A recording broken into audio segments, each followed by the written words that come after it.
Welcome to Pennsylvania Newsmakers, and as always, thanks for watching. Well, how about the big stories of the week? You know, we do have an election this Tuesday on November 5, but first, do we have any chance for civility in our politics? Let's get to it. This is Pennsylvania Newsmakers, a fast-paced, unrehearsed weekly discussion with and about the leaders who shape your world. And now, here's your host, Terry Madonna. Well, my first guest for a couple of segments is a former state lawmaker by the name of Jeff Coleman. He's a commentator and a business person. He spent much of his adult life debating the methods and manners of what we could call public debate. He's sitting across from me. Jeff, thanks for coming on the program. It's a pleasure to be here. Thank you, Terry. All right, I got to talk about this. Your book, with all due respect, Recovering the Manners and Civility of Political Combat. Almost right there. The title just stops me. I mean, I've been doing this for a long time. Yeah. I have never seen deeper divisions, the polarization, the ugliness in politics, the vituperation. Back in the day, there used to be fights on the floor of the General Assembly in Harrisburg. They would wink and nod, and then Democrats and Republicans would go to dinner together. They'd go play golf. They would socialize. Now, none of that. So what's the main thesis of your book? Well, the main thesis is that you should be able to go to dinner after a bruising, brutal fight on the floor of the House. That there is no issue if the motive of the person who is opposite you, if you can determine that the motive of that person is to do what's right for the community and for the country and the state, you should be able to respect him. And that's why we have all these wild rules, which really come from Thomas Jefferson, that say you've got to call somebody honorable, or you've got to say the gentleman from Lancaster County, or the gentlelady from. It's a strange way that people look at this process, because they say, well, why do you talk like that? Why can't you just take the gloves off? So there are any rules? Well, there are norms. I don't think there are any rules anymore. There are norms. You can't go, for example, onto the floor of the House and be recognized by the Speaker if you don't have a jacket on, if you're a man. You have to wear business attire. Even to be John addressed. Fetterman, the lieutenant governor, chairs the Senate. He presides over the Senate. He has a coat and tie. And people might look at that and say, well, that just seems ridiculous, Terry. That doesn't make any sense. But what makes sense about it is it puts everyone at an equal playing field, kind of like school uniforms.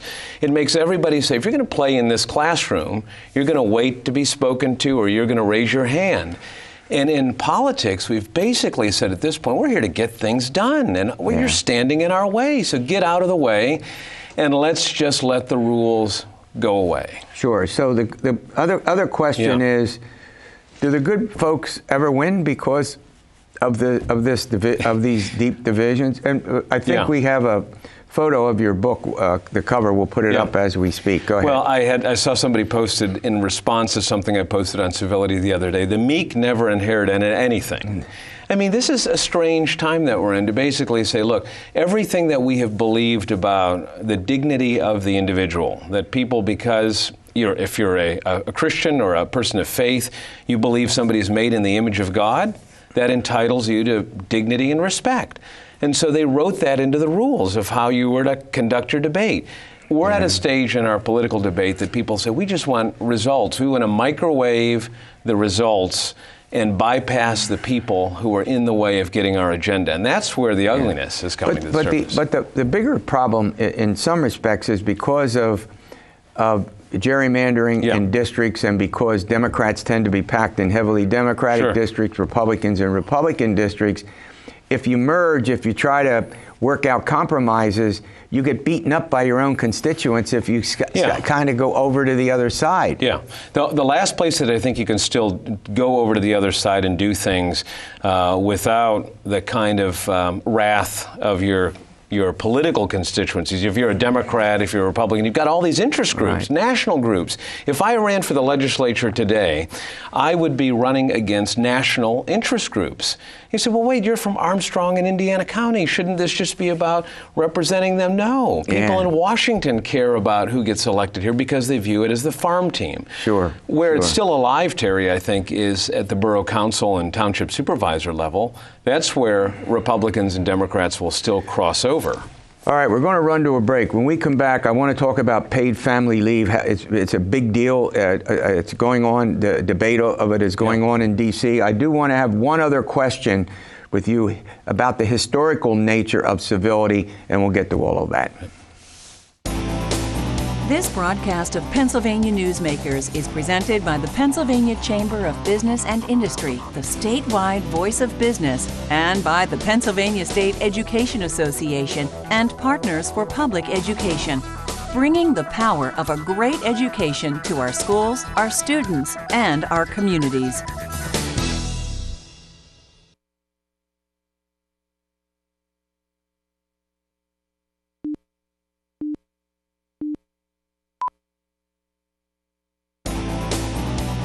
This broadcast of Pennsylvania Newsmakers is brought to you by the Pennsylvania Highway Information Association, the go-to source to learn about transportation projects and issues. Please visit pahighwayinfo.org. And by the Pennsylvania Manufacturers Association. Business in Pennsylvania is our business. All right, I'm talking with Jeff Coleman. He's the founder and principal of Churchill Strategies. He's written a book, With All Due Respect. We're talking about that, how ugly it is in politics today. So that leads to another question. You were in the legislature 2000, 2002. Yeah. Was it this ugly back then? It seems to me there was more civility, more... You know, there were ugly moments or ugly things. There were times that I think we would all be ashamed of the way that we conducted ourselves. Maybe a chant on the floor would develop against another member. But it wasn't personal in the sense that you did walk off the same aisle and you went down the same staircase and then you went to the same restaurants. And that is just not the case. Yeah. My sense about this is, and I talk about this, is today lawmakers and a lot of politicians, they don't like each other, and they don't trust each other. So I argue, how can you make a deal with someone? I mean, maybe if you don't like them, but if you don't trust them, that takes the whole thing to another level. Right? Civility begins, I think, with asking someone's name, asking where they live, asking their spouse's name, what are the name of their children. If you don't care to know that much at the thinnest surface level about somebody, you are not going to be able to work with them on some of the big issues. Right. Okay, With All Due Respect is the title of the book. You can Google it, and if you want to purchase it, go ahead and do so. All right, before I let you go, I got to talk about a very important subject, paid family leave. Yeah. It's become a huge issue, and it seems to have some bipartisan support. You'll correct me if I'm wrong. So what's it all about? Yeah, well, first, one of the first areas, I think, in a long time when there are conservative Republicans like Rick Santorum, Marco Rubio, Senator Lee. In this state, we know Santorum. Rare. I mean, this is you do. You're right. And then on the other side, you have people like Kristen Gillibrand, who really could not be more diverse in their political viewpoints, but they do agree on one thing, and that it's important to have a mom and dad in those critical first weeks when a child is born or when someone is adopting in the home. You've got a law right now that allows people legally to stay home, but without pay.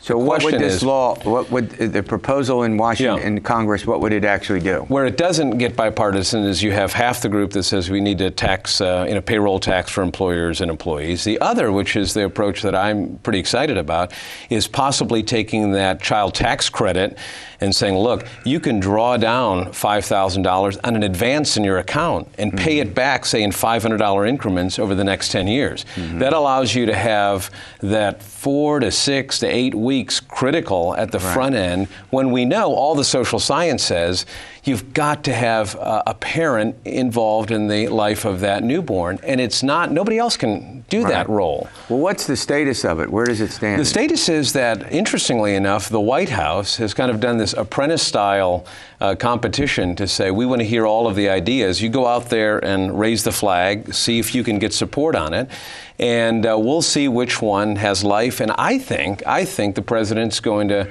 give his full weight behind it. Maybe not with the president at the forefront, maybe someone like Ivanka who might have a different kind of appeal. Sure. Yeah. So, well, look, I want to thank you for coming in. I think this was a great update. With all due respect, boy, we need a lot more civility and a lot more, I use the C word, it's called compromise. Yeah. We need to have more of that if we're to function. Otherwise, there's also some concern that this could actually lead to violence. Given the impeachment process for the president and what's going to happen during next year's election. So it's going to be wild and woolly. I agree. All right, coming up, big stories of the week. You want to stay with us and we'll get to those. This broadcast of Pennsylvania Newsmakers is brought to you by the Pennsylvania Credit Union Association. Pennsylvania Credit Unions, where people are worth more than money. To find a credit union that is right for you, check out ibelong.org. And by the Energy Association of Pennsylvania, Pennsylvania's energy information source.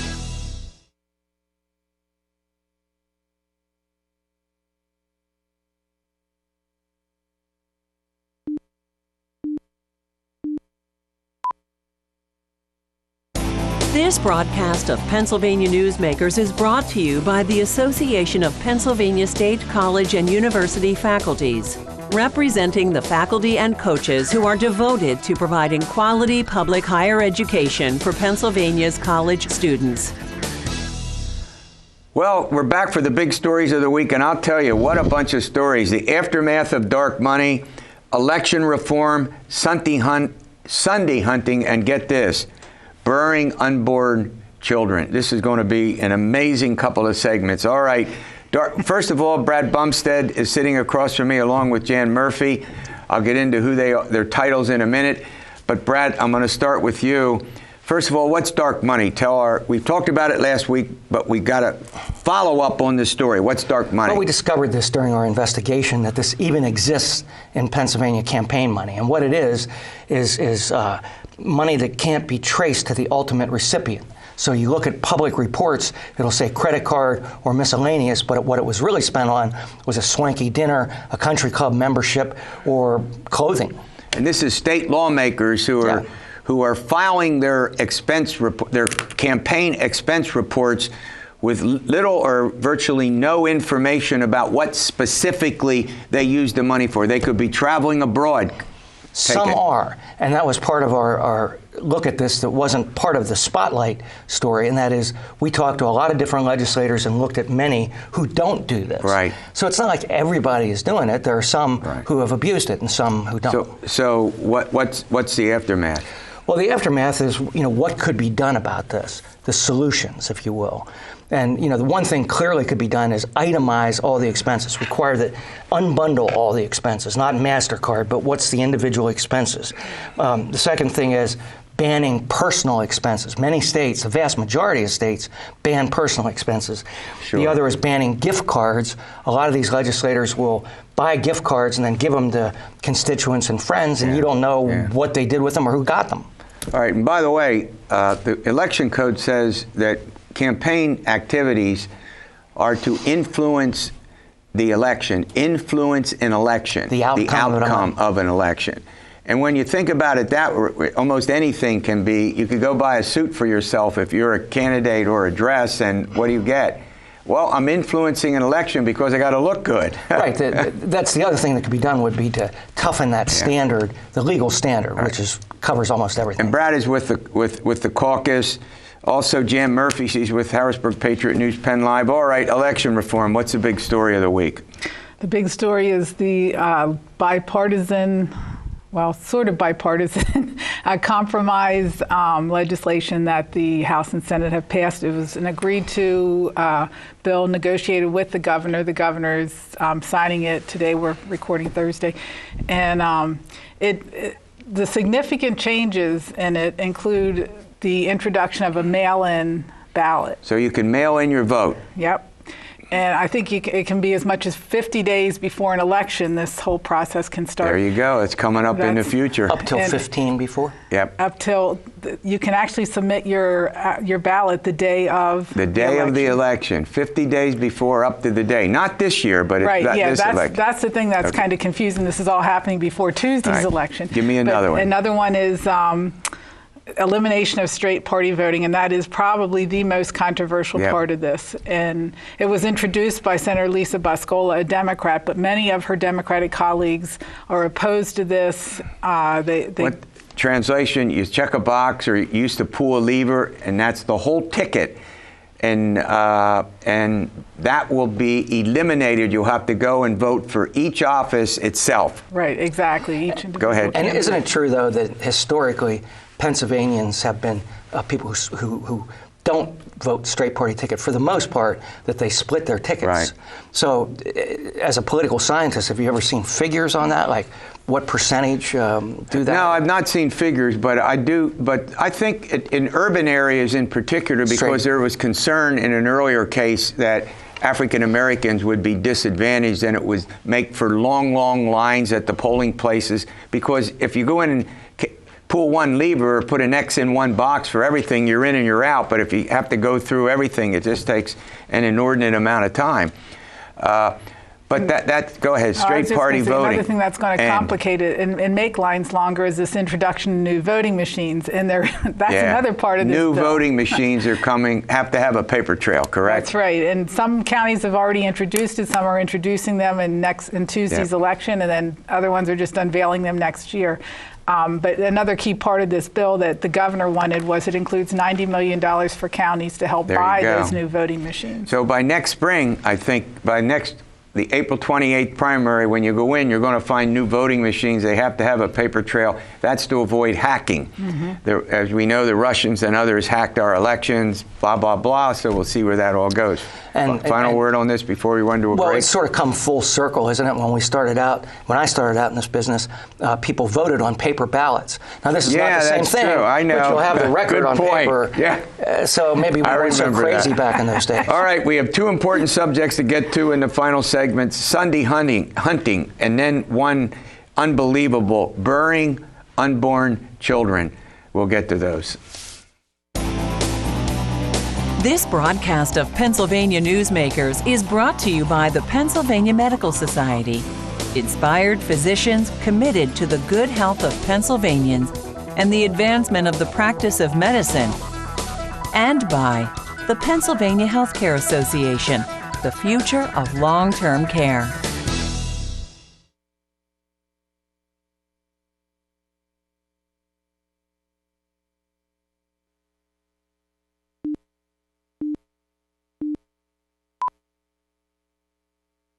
All right, some interesting topics. How about Sunday hunting and burying unborn children? Joining me to talk about that is Brad Bumsted. He's the bureau chief with the Caucus, and Jan Murphy. She's a reporter with Harrisburg, Patriot News, PennLive. Both of them have been covering Pennsylvania politics for a good bit of time, and they're experts on a lot of these things. All right, I don't know how many of our viewers out there hunt, but it's a big deal in Pennsylvania. It is a huge deal. We have a lot of people who hunt. So what's the change coming? The change is 3 Sundays a year will be available starting next. No, it's not law yet. The Senate has to vote it, but it's almost a done deal. There'd be one day in deer rifle season and one day in deer archery season, and then one day that the Game Commission gets to pick. Sundays, I should just say. Is there a lot of pressure to do this or something? I mean, I've read a lot of. It seems like it's become an important issue in Harrisburg. They think that it's going to rejuvenate interest in hunting because the number of deer licenses being sold, hunting licenses is down, and that they're saying Representative Maloney was successful in getting legislation out of the House that would require a study. I take it the young voters don't. The millennials don't hunt as much as probably not. But it's an issue that's been going on for years that I remember, and I think part of it is geared to hunters who would say, "Look, I only have 2 days, a weekend where I can go out and do this. Have to be at the job till 7 o'clock at night. I'm working, so I'm missing all this time to be out hunting." And the flip side of that is people go to church or whatever, or just relax at home. Don't want to hear firecrackers going off outside their house. Yeah, that's interesting. Of course, I'm not a hunter. That's fine. People can hunt. We, as I pointed out, we have a big state for hunting. There's simply no doubt about that. All right, Jan Murphy, I don't even know how to bring this up, and I don't even know. It's an unpleasant subject, but it's not unimportant. burying unborn children. What's that about? Well, this is Representative Frank Ryan, a Republican from Lebanon County's legislation, and it's still in the House, but it seems to be more controversial than even Representative Ryan had expected. And basically, it would allow parents, they have the option of cremating or burying any medical tissues from a miscarriage or an abortion. And Representative Ryan said that he introduced it because he and his wife have had that experience of having miscarriages, and it just hangs on him that he never was able to bury the remains of that child. Now, it's not a mandate that the parents would have to go through with some kind of a ritual, a funeral for an abortion, but they could. But they could go through a formal burial ceremony, just including with let's say it was early in a pregnancy, just with the tissues. Is that correct? Right. It's basically, it would notify parents they have that option. That's where his bill is. But folks who are supportive of abortions or pro-abortion, they took it as just another attempt to try to restrict abortion in Pennsylvania. And so that's kind of was the focus of the debate in the House. Well, it's hard to see how it would restrict it, but I think wouldn't they say, some pro-choice people, that it raises the status, that they're trying to pretend as if this tissue is really a child. I got it. Right? I got it. That's part of it, I believe. But they seem unrelated to me. Yeah. I mean, we have Roe v. Wade nationally. Yeah. There's debate about codifying it. I mean, Roe v. Wade's a court decision. They're talking, some people think that it ought to be put into law by Congress, but go ahead, you wanted to say something. No, just that they just see this as a step in the direction of banning abortions. That's where the opponents are coming from. But then today we got this, the Republicans are circulating a statement that Representative Wendy Ullman, a Democrat from Bucks County, made at the House Health Committee meeting yesterday. And in it, she basically refers to an early miscarriage as just a mess on a napkin, and that is certainly going to fire up people. Oh my! There is no doubt about that. That's very controversial. You have to wonder, though, Terry, if somebody wanted to do that now before there's any law, if you couldn't just go, who would know? Yeah, who would know? That's a great point. Well, what's the prospects that this will pass? Or is it too early to know? Well, it could. I mean, I think it could pass the House. I think it could pass the Senate. It's just because there's the Republican majorities and passed abortion-related So the Republican majorities legislation. could pass it, but we've not heard yet from Governor Wolf about what. Obviously, they couldn't override his veto. Right, they couldn't. It will be interesting to see where the governor lands on this. All right, before we let you go, November 5, you got we're going to elect 2 Superior Court judges. You have a whole variety of municipal issues that you can follow up on. The statewide ballot on Marsy's Law, which would give victims' rights more access and more say in terms of what goes on when things involving them come up. All right, we'll see you next week for another edition of Pennsylvania Newsmakers, and as always, stay well.